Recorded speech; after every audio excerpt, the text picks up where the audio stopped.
सबसे पहले तो ये बड़ा अहम दिन है जिस पे आपसे बात हो रही है और almost 1 million per year. I mean it's one of the greatest numbers I believe.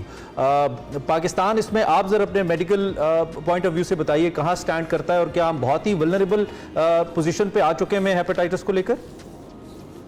Ji, hepatitis दुनिया भर का मसला है, लेकिन खुसूसन जिन मुल्कों में इसकी शरह ज्यादा है, यहाँ अगर शरह से मुराद ये है कि जो नंबर ऑफ पीपल अगर हम परसेंटेज गिने या किसी तरीके से भी जब इसके अदाद शुमार इकट्ठे किए जाएं तो पाकिस्तान उन ममालिक में शुमार होता है जहाँ हेपेटाइटिस बहुत सारा मौजूद है और उसको कंट्रोल करने की देरफोर कोशिशों की उतनी ही ज्यादा जरूरत है। दूसरे ममालिक इस सफ में, इस अनफॉर्चुनेट लिस्ट में ऊपर रहे हैं, लेकिन उन्होंने बेहतरी हासिल की। एक जमाने में चाइना में ये डिजीज बहुत ज्यादा कॉमन थी। इजिप्ट एक बड़ी मिसाल है, हमारी तरह का तरक्की पजीर मुल्क है और जहां बहुत हेपेटाइटिस था, लेकिन उन्होंने बहुत सारी एफर्ट्स करके इसके ऊपर मर्ज के ऊपर काबू पाने की तरफ जो है ना एक राह तैयार किए। हम लोगों को बहुत अशद जरूरत है कि हेपेटाइटिस पे काबू पाएं, क्योंकि ये एक ऐसा मसला है जो कि बाद में लिवर को फर्दर डैमेज करता है और कभी कभार उसमें फिर जाके कैंसर की सूरत भी इख्तियार कर लेता है। हेपेटाइटिस की मुख्तलिफ इकसाम है, उनके बारे में थोड़ा बात करने की जरूरत है। आपके प्रोग्राम में जितना टाइम है उसके मुताबिक थोड़ी सी बात करेंगे। प्लीज हम चाहते हैं जरा मजीद इसको एक्सप्लेन। देखिए, हेपेटाइटिस से मुराद जो है ना वो सिर्फ लिवर की इन्फ्लेमेशन है। लिवर जिस सूरत में भी किसी इन्फेक्शन से, किसी और टॉक्सिन की वजह से, किसी और मर्ज की वजह से इन्फ्लेम हो जाए, नाराज हो जाए, तो उसको हेपेटाइटिस बोलते हैं। लेकिन कुछ इन्फेक्शियस हेपेटाइटिस हैं जो अक्सर वायरसेस की वजह से हैं, जिसमें हेपेटाइटिस ए और ई ऐसे हैं जो पानी के रास्ते फैलते हैं, जो वाटर बोर्न इलनेस है रियली। लेकिन बहुत सारा फोकस हमारे यहाँ होना चाहिए जो इंजेक्शन के जरिए, ब्लड के जरिए, जो ट्रांसफ्यूजन के जरिए फैलते हैं, और वो है हेपेटाइटिस बी और सी। हेपेटाइटिस बी वो है जिसकी वैक्सीन अब मौजूद है और उससे बचाव मुमकिन है। तो ये तो बहुत जबरदस्त बात है। और हेपेटाइटिस बी की शरह पाकिस्तान में हल्की कुछ नीचे भी गई है और गालिबन उसकी मेन वजह वैक्सीनेशन की अवेलेबिलिटी है। रह गया हेपेटाइटिस सी। हेपेटाइटिस सी जो है उसका जो क्योर मौजूद है, उसकी ट्रीटमेंट मौजूद है अब, लेकिन उसकी वैक्सीनेशन नहीं है। यानी उसको बचाव का तरीका सिर्फ एहतियात है। और वो क्या एहतियात है?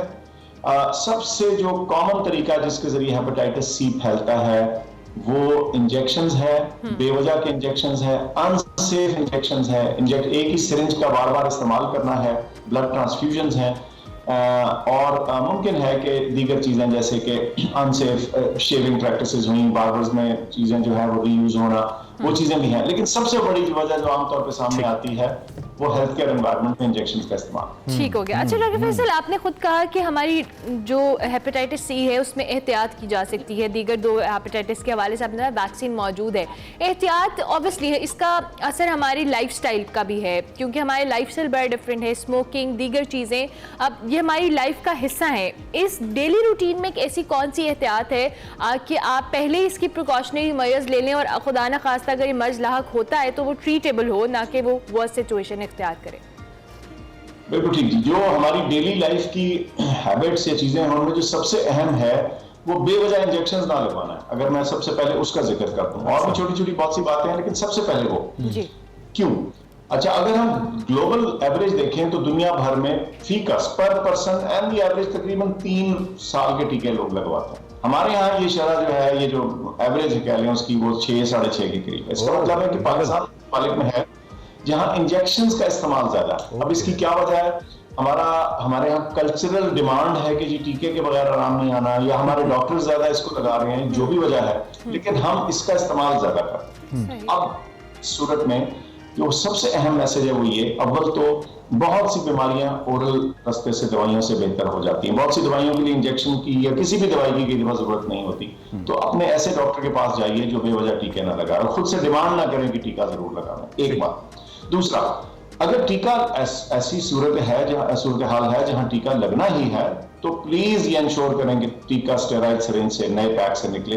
और डॉक्टर साहिबान और हेल्थ केयर सिस्टम से भी मेरी दरखास्त है कि वो उस पर खुसूसी तवज्जो रखें और उसमें किसी किस्म की बदएहतियाती या लापरवाही ना करें। बिल्कुल ठीक। ये तो हमारी रोजमर्रा की जिंदगी। दूसरा ये है कि जाहिर है अगर आप बाल कटाते हैं, शेव करवाते हैं, ये तो अपना जो सैलून है, बार्बर है, जब आप जाते हैं तो वहां भी एहतियात कीजिए कि वो रेजर्स को दोबारा इस्तेमाल नहीं कर रहे और जो उनकी बाकी इंस्ट्रूमेंट्स हैं उनको वो एक रीजनेबल प्रोसेस के थ्रू साफ करते हैं। लेकिन सबसे बड़ा जो हमारे यहाँ देखा जाता है वो तीसरी चीज ट्रांसफ्यूजन।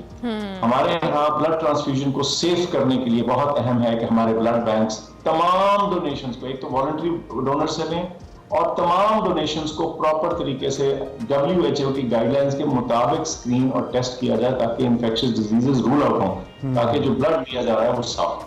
ठीक है, ठीक है। कुछ डॉक्टर साहब, वन लास्ट क्वेश्चन, अगर किसी को हेपेटाइटिस हो जाए और डायग्नोज हो जाए, क्या आप सफ़र कर रहे हैं इससे, उसके बाद उसके लिए क्या एहतियातें हैं और क्या पाकिस्तान इस वक्त उन ममालिक में है जहाँ पे इसका मौसर इलाज मौजूद है, यानी कि इसको हम जानलेवा न कहें उस सूरत में, या आपको लगता है कि नहीं अगर हो गया तो फिर शायद कॉम्प्लिकेशन ज़्यादा हैं, उन लोगों के लिए ज़रा इस पर्सपेक्टिव से थोड़ा सा बता दीजिए। मैं हेपेटाइटिस सी के स्पेसिफिक हवाले से बात करूंगा। एक वक्त था कि इसका इलाज नामुमकिन था, इसका तशखीस ही नहीं होती थी, इलाज नामुमकिन था, महंगा था, तकलीफ दे था, उसमें टीके शामिल थे, बुखार हो जाता था लोगों को बहुत, यानी इससे इलाज करवाना मुश्किल था। वो दौर गुजर गया। आज दवाइयां मौजूद हैं, एक जो मौसर है, दूसरा जो सिर्फ दवाई खानी है जिसमें कोई इंजेक्शन नहीं है, और तीसरा वो मौसर है। 95% से भी ज्यादा जो है इसका क्योर रेट है। तो खुदारा अगर किसी को हेपेटाइटिस सी तशखीस हो गया तो अब घर बैठ के किसी परेशानी में ना बैठ जाए, उसका इलाज करवाएं ताकि वो आपके जिगर को फर्दर डैमेज होने से पहले ही वायरस को क्लियर कर दे जिस्म से। राइट डॉक्टर साहब, right. Thank you very much doctor साहब for your time. Doctor Faisal हमारे साथ मौजूद थे, CEO Khanum memorial cancer hospital. हम हेपेटाइटिस डे के हवाले से बात कर रहे थे एंड डॉक्टर साहब ने कहा कि मोस्ट इंपॉर्टेंट ये है कि आप टीके जो लगवाते हैं अवॉइड करें, ना लगाने पड़े, और अगर मजबूरी है तो मेक श्योर कि आप जो सिरिंज इस्तेमाल करें वो जरूरी है। सबसे बड़ा कॉज है हेपेटाइटिस। एग्जैक्टली। पैकेट, अगर आप कहीं भी हेल्थ केयर क्लिनिक कहीं भी जा रहे हैं, पैकेट में से उसको निकलती हुई सिरिंज जो है उससे आप जरूर अपने आप को इस्तेमाल करवाएं, अदरवाइज ये आपके लिए बहुत वर्स्ट हो सकता है। ब्रेक लेते हैं जी, ब्रेक के बाद वापस आते हैं, आप देखते रहिए एक्सप्रेसो।